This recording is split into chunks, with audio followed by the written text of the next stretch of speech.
Welcome to the Actors Room. We're back, episode number 2. Episode title, Marlon Brando. Oh yes, we're going to talk about Brando. Can't wait. Good stuff. Here we go.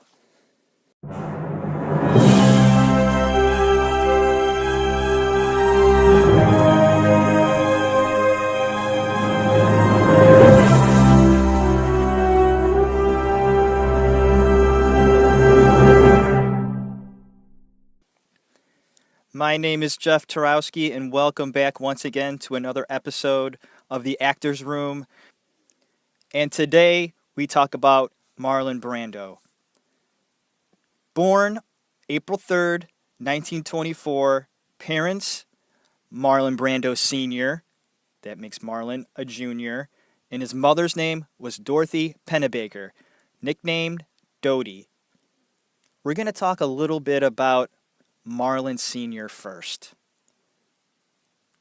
Let's see. His mother passed away when he was pretty young, so his dad had to raise him on his own. He didn't do very well doing that, struggled, so he left Marlon Sr., little Marlon Sr., with aunts. That would be his sisters. But Marlon Sr. was left with the aunts, and from what I've read, they sort of babied him a lot. They curled his hair, dressed him up in little outfits. That would do a little bit of damage, I would assume. So he was a shy, withdrawn little boy. And there's a story that because he was so shy, didn't have many friends, there was this party at school. I think he was about 12, 13 at the time.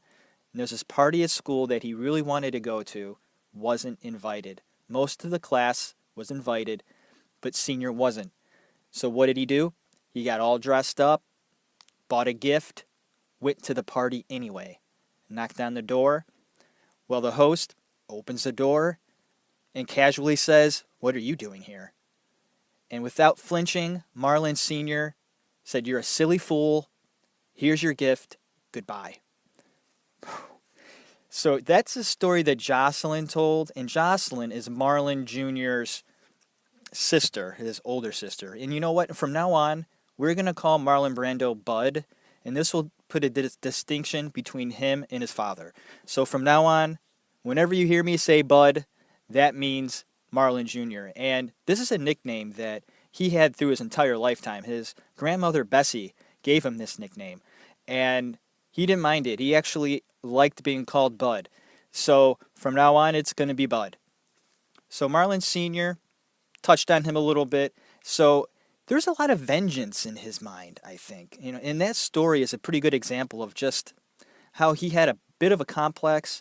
So not being invited to parties and so on and so forth really pissed him off. And he had vengeance on his mind. And from what I gather, he wanted to succeed in business and make a lot of money. Make his mark. Make the big deal. So this was sort of something on his mind, and he carried throughout his lifetime. He's a tough guy, and he wants to make a lot of money. So that's Marlon Sr. Dodie, Bud's mom, was described as vivacious, beautiful, and talented. And she lost her father when she was 2 years old. And one of her very first memories is reaching out for her father while he died in his bed. So she ended up meeting Marlon Sr. when she was 15 years old in high school. So they were 2 years apart because Marlon Sr., 2 years older, so he was 17 at that time. And they're really two different kind of people. You have Marlon Sr., who was very tough, hard-nosed, with revenge on his mind, very strict, handsome. And then you had Dodie, who is very graceful and beautiful and talented and just a free will. And those two will show you that opposites attract. So they married in 1918, and they had 3 kids. Oldest daughter, Jocelyn, then Fran, and then Bud. Bud grew up as a little boy in Nebraska. Senior was a mineral salesman, and he did very well. So well, he worked 7 days a week and was hardly ever home.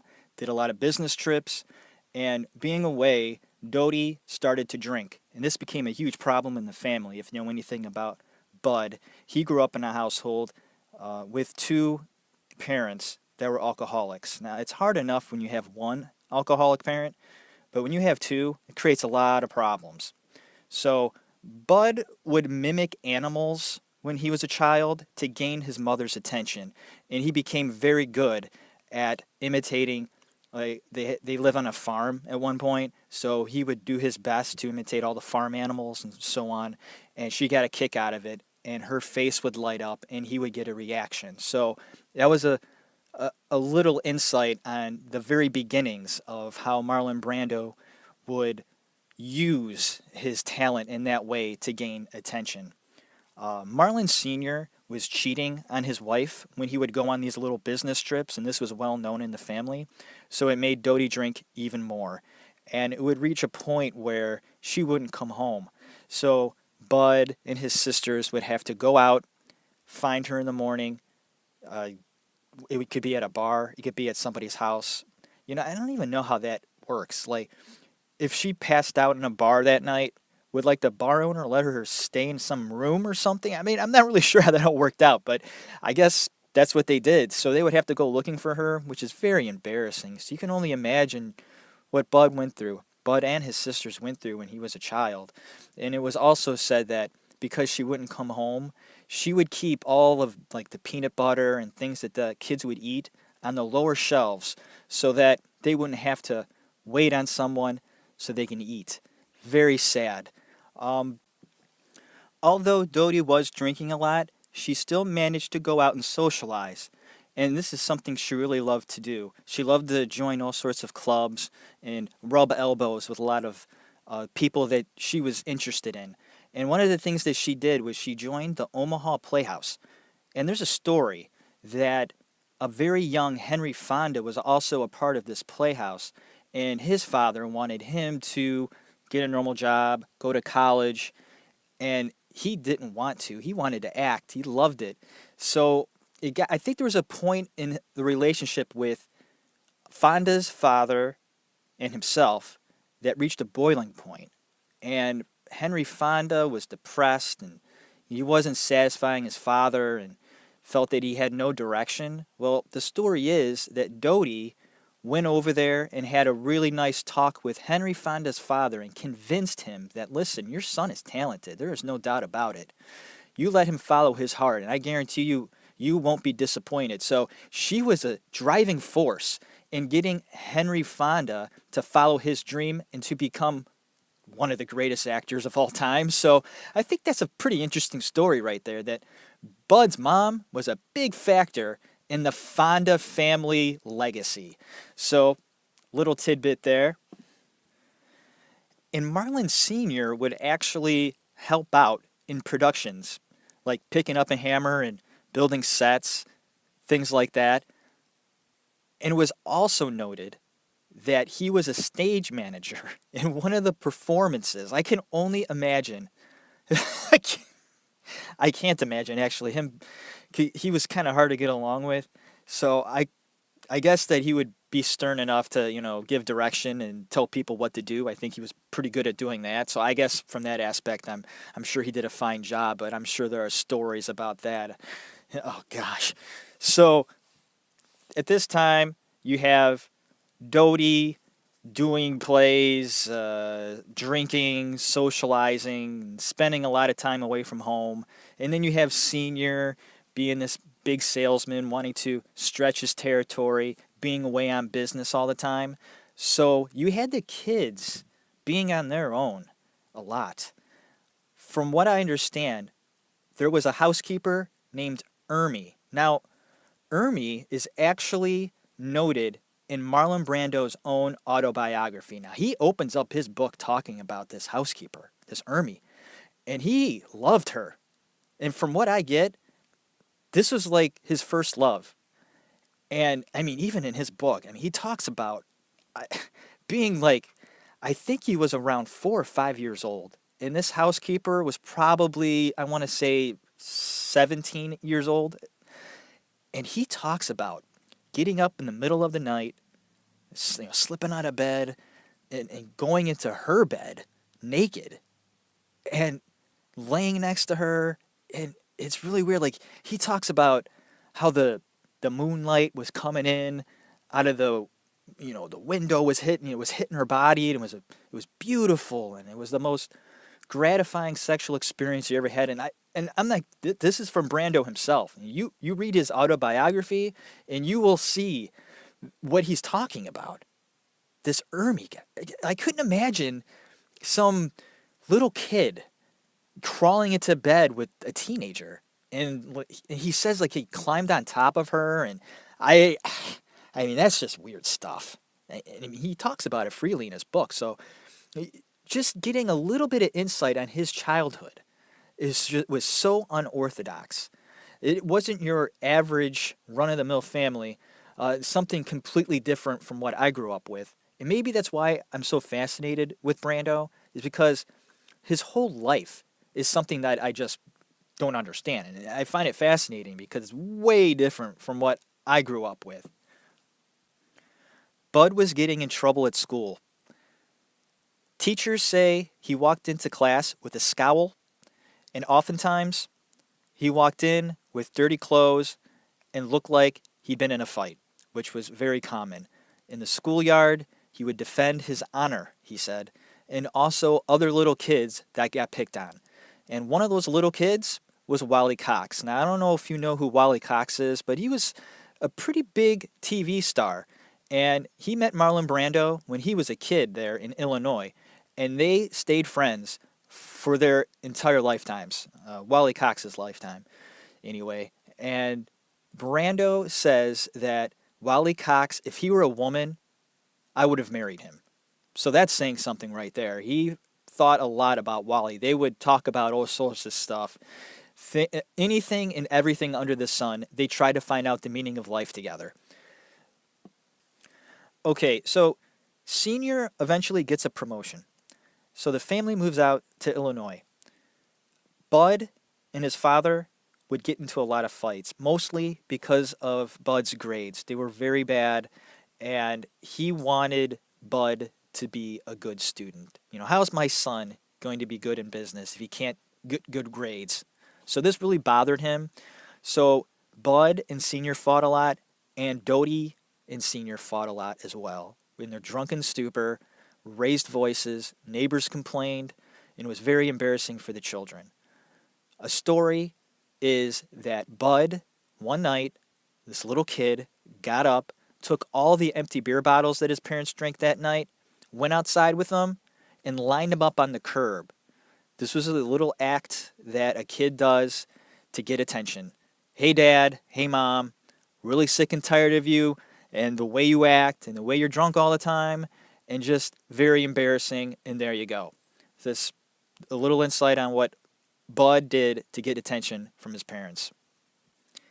Bud would also take in homeless people, and there's one story that has him taking in a homeless woman, and I guess the homeless woman stayed with them for a few days, and it got to the point where Jocelyn and the housekeeper figured out that this lady was absolutely insane and needed to get out of the house. So, they convinced Bud, said, listen, Bud, she's going to have to go away. She's not well. We're going to take her to the hospital. So Bud was very concerned and made sure that she got taken care of and everything was okay. We'll move ahead a little bit to Bud being around 12 and 13 at this time. His mom decided that summer camp would be a nice idea, so she took the whole family, and his first play was A Midsummer's Night's Dream, his very first performance. And the cast members found out that Bud had a knack for doing accents. He loved I guess there was one of the cast members was Southern, had a Southern accent, and he just loved it. He loved mimicking her and kind of making fun of her, but it was all in good fun, and he was really good at it. The family would eventually purchase a farmhouse. They'd have cows and dogs, and one of the dogs was Dutchie, and he talks about Dutchie in his book, and he loved that dog. He played with it a lot, and he went to Libertyville High School, and in high school, classmates described him as very mature, even for a senior. He just carried himself in a very mature way. He wore t-shirts and jeans instead of the casual slacks that kids wore at that time, and he's classified as being depressed. He was also always aware he was performing. He used gestures and his beauty. He loved animals, read T.S. Eliot, Shakespeare, and Fitzgerald. He also dipped into Eastern religion.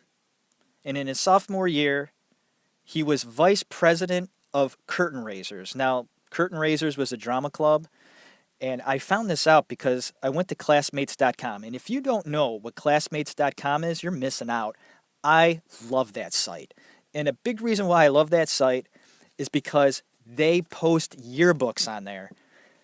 And it's great. I'm a yearbook guy. I can't find my yearbooks right now, and it just pisses me off because I love my yearbooks. And I moved about a year ago, and I can't find them, and it's driving me crazy. I'm hoping that one day I'm going to be looking for something, and I'm just like, oh, yeah, my yearbooks. But right now I can't find them. So I'm waiting for classmates.com to upload my yearbook, but they don't have it right now. So anyway, I went to classmates.com, and I found his sophomore yearbook. It was pretty cool. So I went in there, and I saw that he was vice president of Curtain Raisers. Pretty cool. And you see his picture. He's standing with the rest of the drama club. And you also get to see Fran, which is his older sister as well. He had two older sisters. There was Jocelyn, who was the oldest, and Fran, who was the second oldest. And they were 2 years apart. So she's a senior. This is her senior yearbook.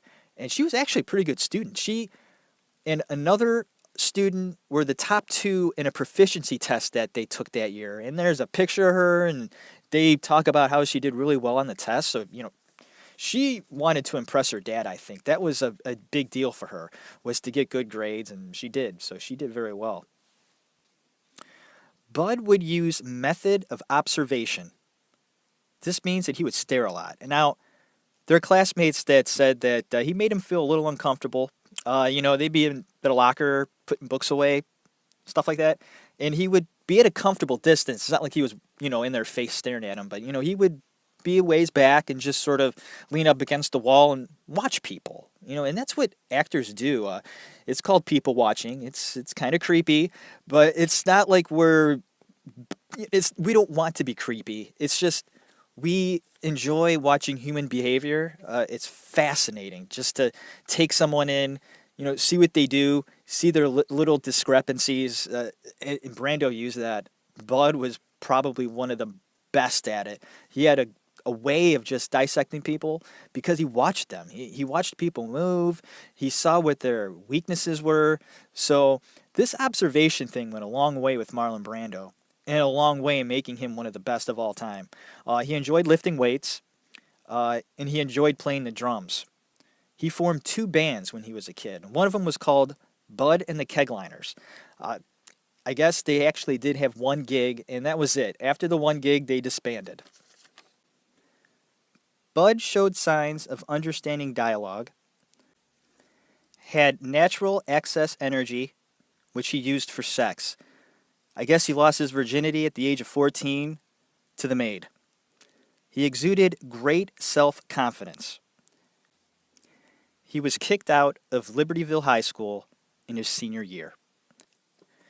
Now, he was kicked out because he was caught riding his motorcycle in the hallways. Now, I think that he was actually warned a few times before then, and there were other things that attributed to him being kicked out, and that was the big one. Riding his motorcycle, not bicycle, motorcycle in the hallway, and kicked out of Libertyville High, and of course, Marlon Sr. was just thrilled about that. So, there are a lot of fights, more fights, and he says to Bud, "I'm sick and tired of you. You're going to military school." Now, Senior went to military school as well, and he's going to send Bud to the same school that he went to. It's called Shattuck Shattuck Academy. Dodie felt responsible. She felt that if she would have kicked him in the ass a little bit more for getting good grades, maybe, just maybe, he would have shaped up enough, or his grades would have been good enough, and he wouldn't have slacked off. He didn't have to go to this damn military school. Bud was just depressed. His imaginative responses to life that were encouraged by Dodie were now seen as signs of worthlessness. So, standing at 5'8" and 144 pounds, he joined Shattuck Academy. He was very behind in his studies, and he was slightly dyslexic. His goal was to disrupt the routine as much as he could. Now, there's a story that he stole silverware from the dining hall, okay, where they go eat. He stole all the silverware. He must have got up in the middle of the night, went into the dining hall, got the silverware, put it in bags, and hid it somewhere. So, anyways, when they went down to eat breakfast that morning, they had nothing to eat with. So, they all had to sit there until the headmaster came in. And the headmaster's like, listen, this is what's going to happen. You're all going to get down and do push-ups. And you're going to do push-ups until the person who stole the silverware tells us where it is. So they all started doing push-ups. 10 minutes go by. 2 kids collapse. Two more fainted. And it got to the point where Bud's arms, they were getting tired. So he rolled over and said, I did it. I'll show you where it is. And the whole point of it was to disrupt the routine of Shattuck. He hated that structure. I mean, if there was one thing Bud loved, was freedom. And being in this place was the exact opposite. So hiding that silverware, I guess, delayed everything that day by 1 hour. And a lot of other cadets really saw that as kind of like a good thing. It was kind of like, wow, man, this guy really did something. That's hard to do. So throughout his whole time at Shattuck, he would do things like this. There's another story where Bud and 3 or 4 of his friends put alarm clocks. There had to be about 4 or 5 alarm clocks, okay, underneath the pews at church. Now, Shattuck Academy was a Catholic school, so they were at Mass. And you probably had to go at least twice a week, maybe even up to 3 or 4 times. I went to Catholic school as well, and we would go to church a lot. We would have services in the middle of the week, on Fridays for sure, and then, of course, you would have to go on Sunday. So a lot of church going on. So I'm sure that was the way it was at the Shattuck Academy. So they had plenty of time to figure something out, something cute to do. And this is what they did. The alarm clocks were put underneath the pews, and each of them were about 10 minutes apart in going off. So 10 minutes into the service, one went off. So I had to scurry around, find it, turn it off, resume the Mass.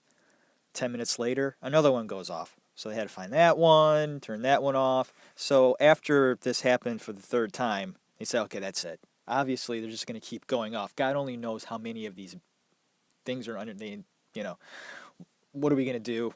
We're going to stop Mass. We can't move on. So that was really a victory for Bud and his friends. And another story is him and his friends would wait at the back of the line when they would go up to get the Eucharist, which is the bread of Christ, the wafer. And then they would also give wine to anybody that would want the wine. So they would stand at the very back at the end of the line, so they wouldn't feel too bad about gulping down the rest of the wine and getting a little buzz. So there you go. There's a few little tidbits of what Bud did at the Shattuck Academy to get his kicks. He played football at Shattuck and actually did pretty well. He was a halfback, which means that he had the ball a lot, and he scored touchdowns. And there was one time he was hot dogging it and flailing the ball around, high stepping, whatever you want to call it, and actually dropped the ball before it reached the goal line. Now, he was able to pick up the ball and still go into the end zone, but the coach had, he was pissed off about that. He was a pretty good football player, but he would argue with the coach about technique and things like that. But overall, he enjoyed playing football. His grades, not so good. Here's his first report card: English, 54. History, 50. Language, 60. Math, 50. So, as you can see, he did the best was language, the 60. My God, that's like my grades. Okay, Earl Wagner was his director because he did, of course, join the theater at Shattuck, and Earl Wagner was his director. And here you go. Here's his first critique. And quote, seems to be taking hold very well with this difficult role. He expresses great interest to interpret the conception of the part. End quote. So there you go. Nice. It's a nice critique. His director noticed potential, and it's a nice little quote. Thanksgiving came around, and Doty and Senior visited the school. And this is when Doty had a little heart-to-heart with Bud and told him that she had talked to Earl Wagner while she was there and asked the teacher, does Bud have what it takes to really be an actor? And he said, yes, he does. He has the tools. He just needs the discipline. And he actually does have a future if he wants it. So Doty told him, listen, Bud, you could do this if you want to. You have the talent, but if you want it bad enough, you have to study. You really have to read and have a technique to follow. So this might be the real beginning of when he started to think, God, I really don't do anything else well. I actually can do this. So maybe, just maybe, I'll be an actor. Okay. Bud read books by Kant and Schopenhauer. He tried to find the meaning of life. Used psychology a lot. Always analyzing others instead of himself. Constantly observing but not letting anyone close. I had mentioned earlier that Bud was behind in his studies at Shattuck, and both of the academic programs from Libertyville High going to Shattuck were different. So he found himself 2 grades behind. So when he was a senior at Libertyville, he was going into Shattuck as a sophomore, which is ridiculous. I don't even know how that even works. So he was really behind. So at the end of his sophomore year, his grades were still bad. So going into summer, he would be going into his junior year the following year. His grades were still bad, so he decided to take summer school in order to go into his junior year. And also of note is the fact that he was on pace to break the demerits record at Shattuck. He had 244. He passed both of his summer school classes. Now, I took summer school because I wasn't a very good student either, and I gotta tell you, summer school is a lot easier than the regular classes you take. But hey, he passed them, and he was going into his junior year on a good note. And it showed, I guess, that his grades stayed pretty good. They weren't great, but they were good enough to keep on going and progress. And he also joined clubs. He was also an advisor at Whipple Hall, which meant that he had the ability to hand out demerits instead of getting them, which was a nice switch. But he wasn't like that. He looked out for the younger kids, and he also looked out for anybody that needed his help, anybody at all. So it showed a side of Brando that he didn't like handing out demerits. He brought down the house in a production at Shattuck Academy. The audience knew they were seeing greatness.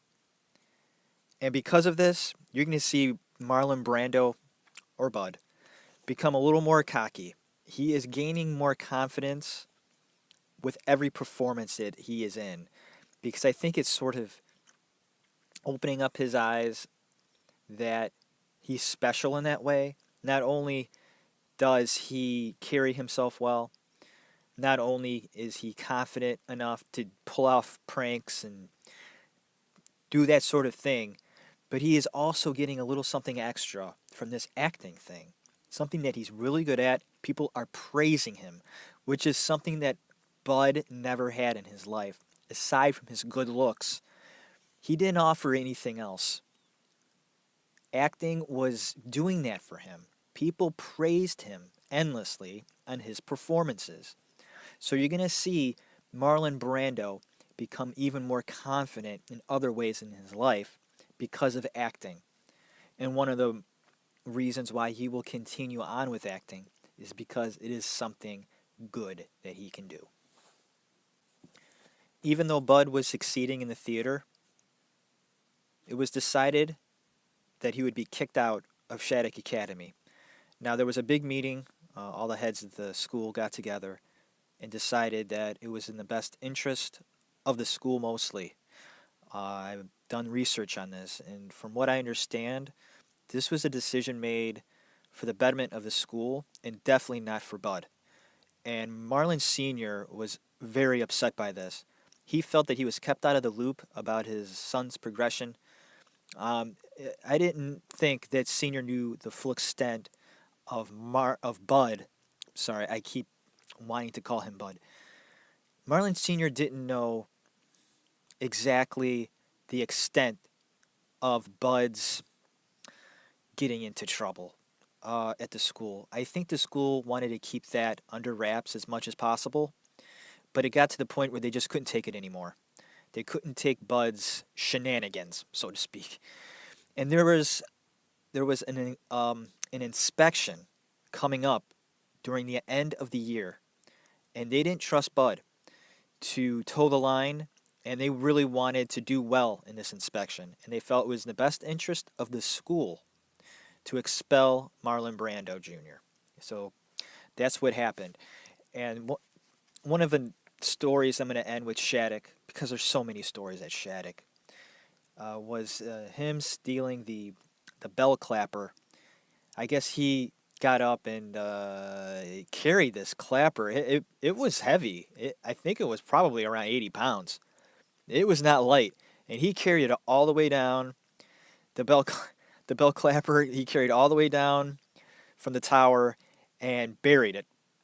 And the funny part is, the next day, Bud was the one that got a team together to try to find out who stole the bell clapper. I think it's brilliant. But this is what that's what the school was dealing with Bud. Is they just couldn't put up with him anymore. Get this kid out of here. There's no way we're going to pass this inspection with this kid around. It's just not going to happen. So he was out. Senior was furious. He just did not know what to do with his son.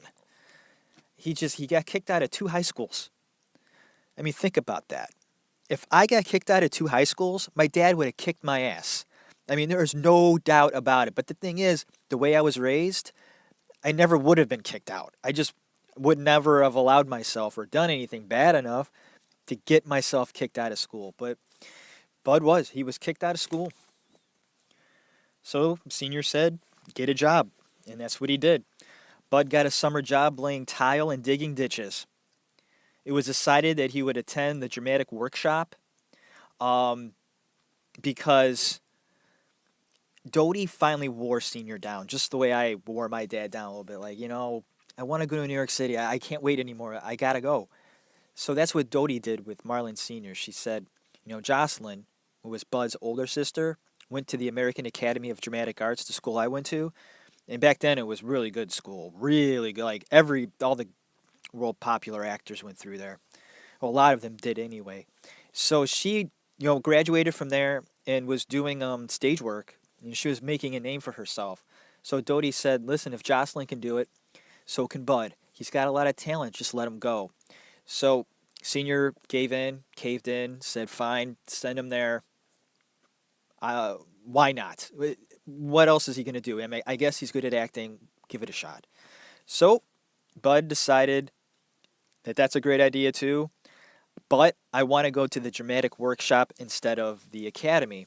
And one of the reasons why is because they did a lot more work. There was a lot more performances at the workshop than at the academy.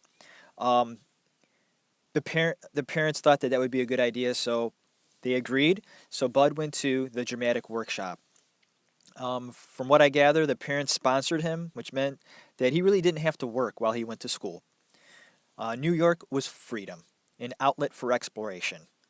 The dramatic workshop alumni include Harry Belafonte, Shelley Winters, Ben Gazzara, and Tony Curtis. The workshop offered directing, design, writing, and radio, gave courses, taught on epic theater. Full time students like Bud started at 10 a.m. and sometimes didn't get out until after midnight. So that's a long day. When I went at the academy, we started actually at 2 o'clock in the afternoon. And we got out around 6. It was 4 hours. That's it. I mean, I could sleep in. I remember sleeping till noon. Rolling out of bed, getting a quick breakfast, and heading out the door. I mean, class started at 2, so it was no rush. And then it was over at 6, so I would be out. It'd still be daylight in the summer, you know?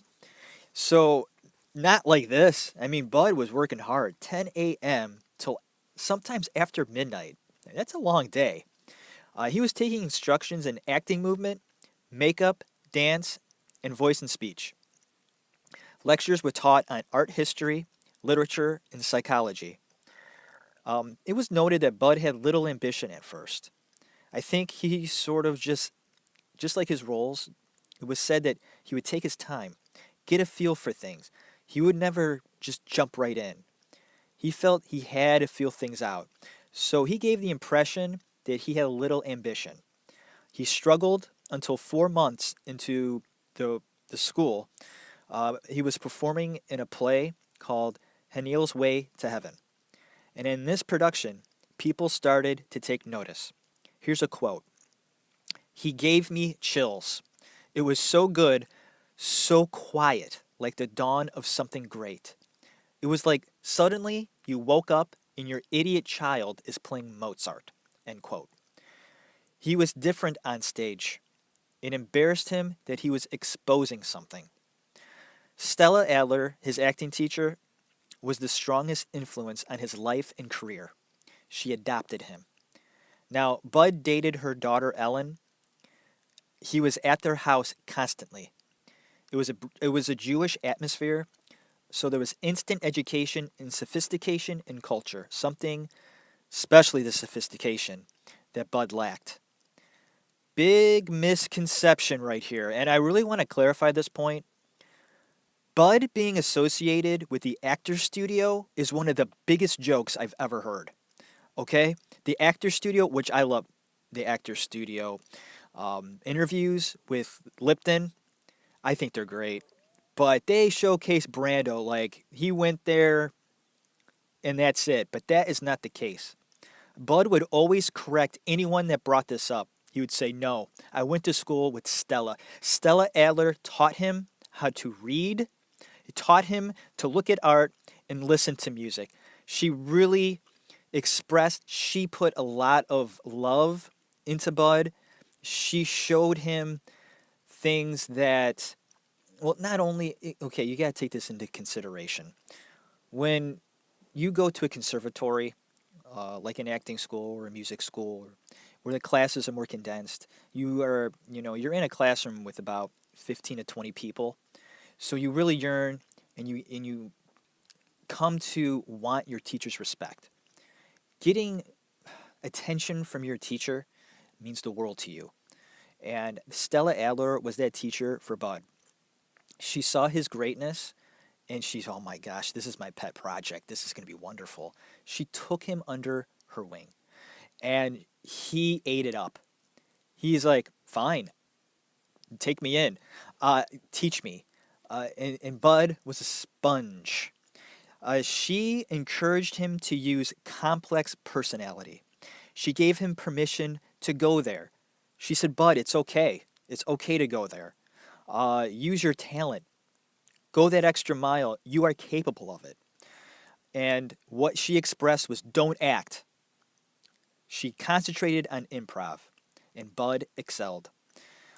There was an exercise where, and I did this too in acting school, where you would, it was a normal exercise, I would like to call it, where the teacher says, come in tomorrow like you use the acting room as your space, like it's your apartment. I want you to come in the room. I want you to just be like you are in your apartment with nobody around. So I thought, well, man, this is going to be easy. I just, put I had, it was really funny. I had it all planned out. Like I wrote it down. I said, okay, I'm going to come in the room, and this is bad. I'm going to come in the room. I'm going to throw my keys down. Okay, that should take about 5 seconds. And then I'm going to sit on the bed and take my shoes off, and that'll be about 10, 15 seconds. I'll take my time. And then I'll lay in the bed and like maybe I'll, fix some stuff and then I'll turn the TV on and blah, blah, blah. I had it all planned out, what I was going to do, step by step by step, because the teacher said you had to do this for like, 4 or 5 minutes. So when I came in to do the routine, I did exactly everything step by step that I had written down. And I'm sure from the audience's point of view, it looks so fake. And that's exactly what it was. It shouldn't be planned out. It should all be moment to moment to moment. That's the whole point. Being spontaneous and having it come naturally, making it look real. That's the whole point, is being real. So these are the kind of exercises that Bud excelled in. He got that stuff. He felt comfortable in his surroundings, in his world. It's not easy to cut yourself off like that. Another exercise that he did really well was the teacher said, okay, everybody, I want you to get up and I want you to be birds. So everybody's just sort of, improving and being birds and pecking on the ground, whatever birds do, squawking, whatever. So then about 5 minutes into this exercise, the whole class being birds, the teacher screamed out, a nuclear bomb has just landed. So, the whole class is freaking out, right? Birds chirping everywhere, running around like their heads are cut off. Teacher's looking around, seeing all the kids acting like complete morons. What's Bud doing? Absolutely nothing. He continued being a bird. Why? Because a bird doesn't know what a nuclear bomb is. Do they?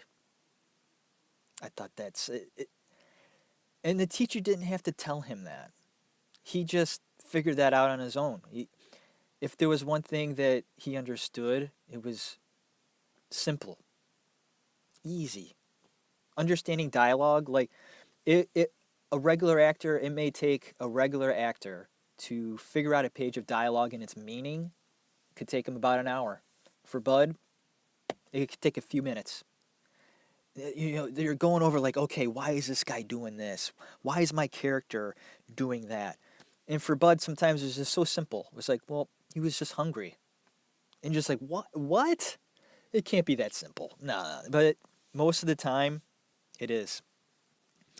Stella told her peers that Bud would be the toast of Broadway, and that he is, quote unquote, a genius. She claims, I taught him nothing.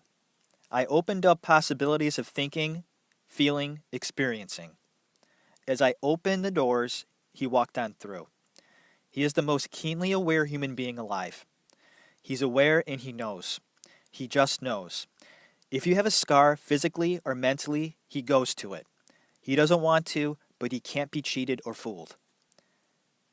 She told Bud to stop lying on stage, and he stopped, just like that. Bud would be seen walking down Fifth Avenue with an armful of books. When asked what he was doing with all of them, he exclaimed, I must read. I have to study. I must educate myself. I love this aspect of Bud. Important to note. Bud would disagree with one of his teachers while performing a scene and wasn't afraid to voice his opinion and displeasure. There was an honesty about him. Fellow students would have done anything to earn the pleasure of their teachers, even though we were struggling to find the same truthfulness. Bud was incapable of being anything he wasn't. He didn't show any outward signs of capitalizing on his talent and carve out a career. His air of taking a few courses because he didn't have anything else to do was part of his prestige. While other students labored with acting, Bud showed no signs of effort. He was always ready, just like Mozart was always ready. His instinct made him a genius. He was in tune with attention to detail, extremely alert. He set himself apart from his classmates in the room. Sitting a bit off to the side, always he can see everything and study them. He was taking in everything. He was tuning his body, always strengthening his fingers and so on. Like he would take a pencil and he would use a pencil as an instrument to strengthen his fingers. Bud had a tough time reading Shakespeare, though. It's tough, period. I don't care what kind of an actor you are. If you're not brought up in that theater stage like they do in England, like all those Shakespeare schools, you're gonna struggle with that. I mean, it's just hard to read. But he took his time with it. While others sort of read Shakespeare well, Bud didn't. But once he took his time, he had a beautiful voice. He really did have a nice speaking voice. Once he was confident enough with something, his voice would just come out real nice. While other students struggled with the meaning of the scene, this is where Bud flourished. Doty and Senior separated again. Doty moved to New York City and held court in a nice big flat downtown. So Bud was thrilled to have his mom in New York. Bud and his cronies camped out there. So Doty was the floor show, always giving a performance. She was unlike any mother the others had ever seen. Doty was still drinking and still carefree. Chaos was everywhere. She even went to a small church to attend AA meetings. Bud and Fran would go with her as well. They go downstairs for meetings for the kids with alcoholic parents, but by the time their meeting was over, they'd come back upstairs, she'd be gone. She loved her son and his genius, seeing it as a reflection of herself. She would be gone on one of her disappearances, and Bud would go into depression. Before she moved back to Chicago, Bud tried to get her to stay in New York with him. Bud revealed to his friend that back when he was 13 years old, he witnessed his father beating his mother once again, and he couldn't take it anymore. Now, the story is that he went, got the gun that was in the house, approached his father, pointed it at him, and said, "If you ever touch her again, I will kill you." After a brief stint in summer stock performances, Bud returned to New York City with an agent offering to represent him. He was on his way to auditioning, and this is his quote, for some shit Broadway show. I Remember Mama was the name of the show. His acting was so natural that audience members thought that a stagehand had accidentally walked on the stage. Harold Clurman, who was Stella Adler's husband at that time, had this to say about Bud. Here's his quote. He was just sort of an eat and run guy. While that he wasn't the conscious opportunist, he seemed to digest everything and assimilate nothing. He was a spoiled boy that was spoiling himself. He was self-destructive. He lacked moral fiber. Wow. That's the end of the quote. They're showing, I don't know if Harold had some reservations about Brando because he was sleeping with his wife, which I believe that to be true. I think that Bud was screwing everything in New York City. That's just the way it was. He was a beautiful man, and he had a lot of talent, and people, will say that. And he just had women crawling all over him, and he enjoyed it, so he did. And I guess that's just the way it is. And Stella Adler, I think, was one of those women. He took what he wanted, and she was one of them. So I'm thinking Harold may have had a little bit of resentment towards Marlon Brando because of the fact that he was screwing his wife. So that may have to play a part in that quote, lacking moral fiber and things like, that self-destructive thing. He might have a point there. But there's some negative things said there about Marlon Brando. Harold didn't see real passion, and I think that really bothered him. He saw a guy just doing what pleased him, and that's where it ended. Brando's next play was called Truckline Cafe. Now, Bud struggled with his mumbling, and the director got very frustrated and told everyone in the cast to leave except for Bud. He shouted and yelled at him, louder, louder, louder, louder, and he told him, Bud, climb up the rope. There was a rope hanging on stage, so he climbed up the rope, and then he come back down. He said, do it again. And he would climb up it and then come back down, do it again. And by the time he was coming down, Bud was so freaking pissed and at his boiling point, and the director said, okay, do the scene right now. And he did, and it was perfect. And then every night after that performance, he was brilliant. It got a standing ovation every night, and some saying the loudest ovation the theater has ever heard. The whole theater community went to see his performance and was being talked about as the hottest talent in town. After Truckline Cafe was Canada. Then after that, A Flag is Born. It was a Jewish play, and Bud was happy to take the part. Ellen Adler, who was Stella's daughter, said that during one of his scenes, he had his back to the audience lifting up the flag with his shirt off, and his back was so expressive that she got on the subway after the performance and cried all the way home. Off stage, he revealed to a girlfriend of this time that he told me about his family and insecurities, such as being afraid of alcohol, of being taken by women, of being made a fool of being a real mama's boy. He felt it was important to understand and include someone else's feelings, their presence. Bud had an entourage, and he never turned down helping a friend financially. He made himself the nucleus of his entourage. Now, you gotta understand at this time, he was making a lot of money. When you're in a Broadway show, he got paid handsomely, so he had money to throw around. And this was just great, especially for all those entourage people. They just loved that.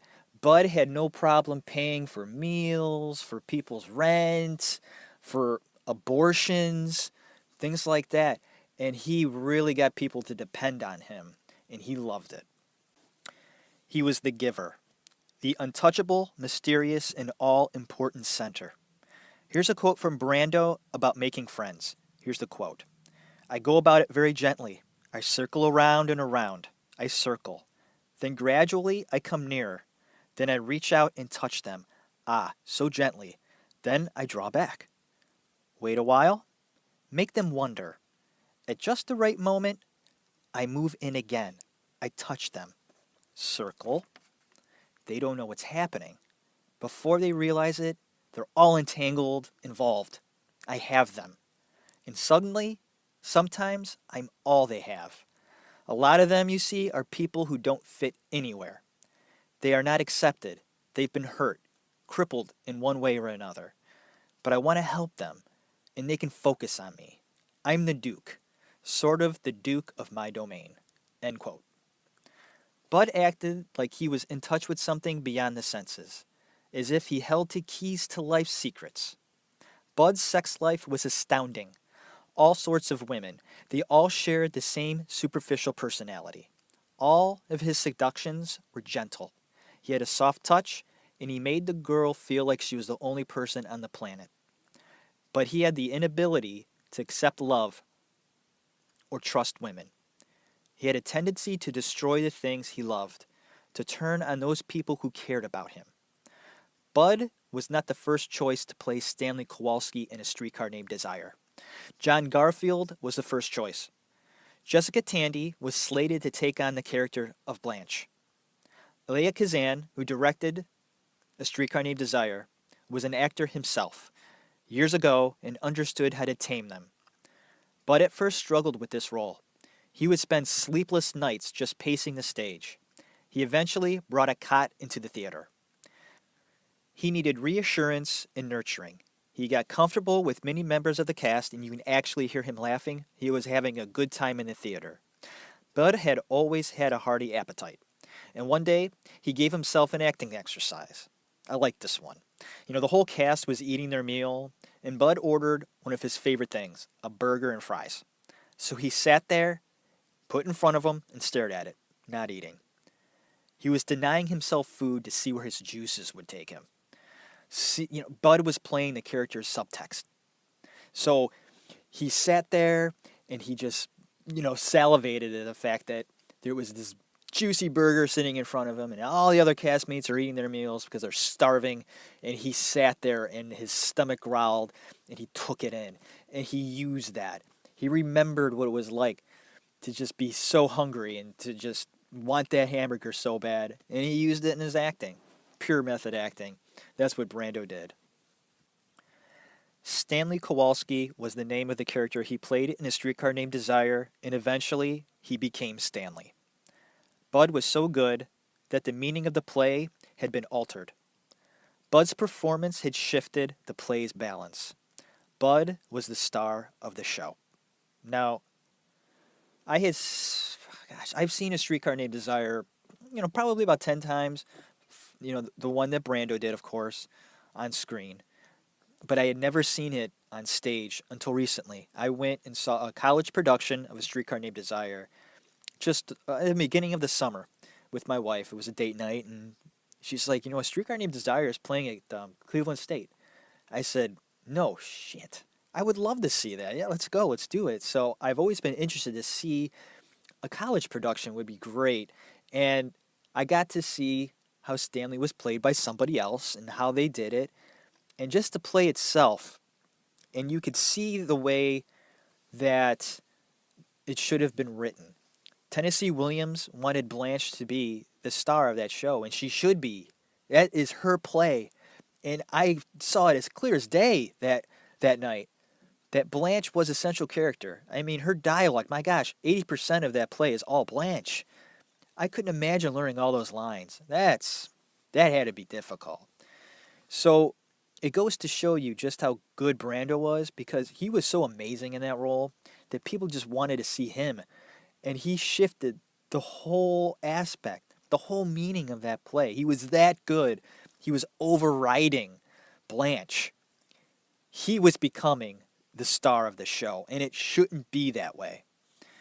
The Broadway debut had several curtain calls and a half an hour of applause. Tennessee Williams even got on the stage himself and gave a curtain call. And when Brando took a bow, the house caved in. He created not only a standard of acting, but a style. He was uncomfortable with fame. He didn't understand it.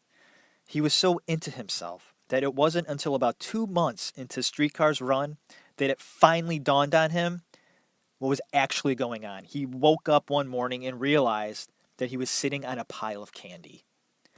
He was cocky as ever, and when he visited home after the success of Streetcar, he flaunted it. He was rude, and Dodie feared he would blow it because things were falling into his lap, so to speak. He was screwing everything in sight. Senior was happy Bud was making a nice living, but often quipped, he will never understand what this kid is all about. Bud experienced enormous anxiety issues. He had rage. He feared his heart would give. Also afraid he was going to hurt someone physically. Performance after performance weighed on him. Bringing that reality to life every night gave him fatigue, and he began to dislike the theater. He signed a 2-year contract when he started A Streetcar Named Desire, and it is estimated that he gave over 500 performances. He broke his nose during a show and came on stage bleeding everywhere. The break of the nose altered it, and forever it was crooked, and he loved it. He loved the change. Bud's involvement with the Actors Studio was sporadic. He often said he went there as a means to get laid. He walked into the Actors Studio with what he had, and he left with the same thing. Bud going to acting school at the studio was like sending a tiger to jungle school.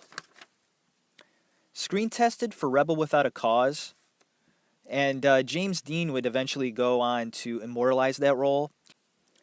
But a few years before that, Brando actually tried out for that movie. They just, for some reason, the movie fell through, and it got made later on with Dean, which is brilliant. I don't know. As much as I love Bud, I gotta tell you, James Dean nailed that role. I mean, I couldn't even see Marlon Brando doing that as good. I just can't. And we're gonna talk about Dean. I don't know if it's going to be after Brando, but eventually we will. He's coming soon. Finished with his responsibilities in regards to Streetcar, Bud put everything on hold and went to Paris. He needed a break. After 500 performances of live shows on Broadway, beating his chest the way he did with Stanley Kowalski, he was ready for a break, or he was going to lose his mind. So he decided to go ahead and just live in Paris for a while, and he did for a few months. He practiced mime on the streets of Paris, and he lost himself. He really did need that break. And before returning to America, he made a trip to Italy as well. He lay down in a field of flowers and fell into a dream of paradise. There was, at this point, he says that that was the only moment of perfect happiness he had ever known. Uh, First Hollywood film was called The Men. He lived like a paraplegic man for an extended period of time, and he would live in his wheelchair. He just wanted to do it right. A drunk lady came into the bar one night while they were shooting this movie, and because he was so into the role, he was in his wheelchair, of course, just like all the other men that were paraplegic. So there were about 5 or 6 men in wheelchairs, and Bud was one of them. So this lady comes in off the street drunk, and she saw the men in the wheelchairs and started to extend her healing powers over them. Oh, I'm going to heal you and you're going to walk again. Blah, blah, blah. Being drunk and being stupid. So Bud encouraged the woman to continue what she was doing with her healing, so to speak. She. I like this. So she went up to him and started doing her little thing like, oh, I'm going to, save you and I'm going to make you walk and God bless you. And so Bud slowly rose from his chair and then started doing a dance in the middle of the bar, and she like freaked out and ran out of the bar. And so it was a nice little story. But the rumor was out. Bud refused to play the role of conventional star. He wasn't your run-of-the-mill guy, of course. So, he slept on people's couches. He didn't want to do interviews. They made him feel uncomfortable. And so he was just classified as a different kind of guy. The Men was a success and saw the first screening with his sister Jocelyn. I guess he sat in the front row, slouched over, and as soon as he saw himself on screen, he turned around like a little boy and said, "Oh my gosh, look, sister, that's me up there. Look, it's me."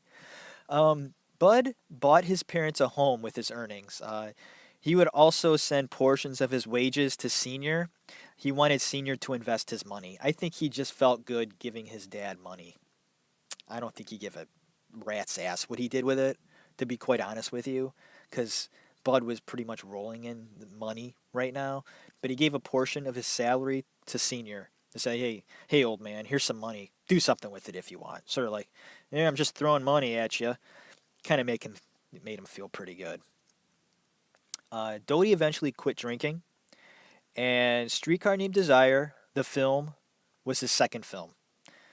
Vivian Lee was the star, and she was in Gone with the Wind. She played Blanche instead of Jessica Tandy. He ripped off the Marlon Brando sign of his room. This is funny. Bud ripped off the sign that you put on your dressing room door where it said Marlon Brando. Well, he tore that off, and he replaced it with, "Please do not disturb. I'm sleeping. Signed, me." I like that. He played the role differently with Vivian at the lead, as opposed to Jessica Tandy. Well, he had to. He played off of the actress, the character. He was real. So his performance was a little different in the movie in regards to, the stage play. Bud wanted to have sex with Vivian Lee so badly, he says, in quote, my teeth ached. But her husband, Laurence Olivier, was always around like a guard dog. The streetcar role garnered him his first Academy Award nomination for Best Actor. He was now a bona fide movie star. And that is where we're going to end part 1 of Marlon Brando, because we're going to get juicier with his performances in movies, and then maybe dive into other things as well. So, that was a lot of information. I try to fit in as much as I could, and I find myself talking faster than maybe I should, so I apologize if it's hard to keep up. Sometimes I just sort of ramble, and I don't catch up to myself. sort of. So I apologize for that, but I hope you enjoyed that aspect of learning more about Marlon Brando. I know I did. I find him fascinating because he's one of those actors I look up to because he's so great to watch. I want to go ahead and take this time to thank anybody who is listening. And please, please subscribe. Tell your friends that this guy's talking about Marlon Brando. He's going to be talking about a bunch of other different actors and movies and maybe even other stuff you may be interested in. So please subscribe. Tell your friends. Leave reviews. Do all that good stuff. Visit Facebook, Twitter page, website. Everything you got to do. Please help me out. Give comments. I really appreciate it. All right, guys. That is going to end episode number 2. Next episode, number 3, will be Marlon Brando Part 2. Thanks for listening. Have a good one.